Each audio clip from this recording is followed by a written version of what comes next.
त्यानंतर होईलच प्रेम या मालिकेच्या येणाऱ्या भागामध्ये आपण पाहत आहोत की पार्थ रागारागामध्ये म्हणतो, या लग्नाला आता काहीच अर्थ राहिला नाही आणि मी ते निभावणार नाही. इकडे नंदिनी सुद्धा सर्वांसमोर म्हणते की आम्ही खूप पूर्वीच सर्वांनी डिवोर्स फाईल केलेला होता. असं म्हटल्यानंतर मानिनी आणि विक्रम एकमेकांकडे पाहू लागतात. काव्य बिचारी खूप रडत असते, कारण तिची इच्छा असताना सुद्धा ती पार्थला सांगू शकलेली नसते. इकडे आपण पाहत आहोत की नंदिनी आणि जेव्हा रूममध्ये असतात, जेव्हा तिला समजवण्याचा प्रयत्न करतो की तूच माझं भविष्य आहेस, नंदिनी एकदा माझ्यावरती विश्वास ठेव.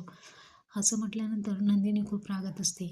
नंदिनी त्या दोघांची जो काही फ्रेम केलेला फोटो असतो तो खाली पाडते आणि सर्व काचा इकडे तिकडे पसरतात. तेव्हा नंदिनी जेव्हाला म्हणते, हेच आपल्या नात्याचं भविष्य आहे आणि हेच त्रिकालवादी सत्य आहे.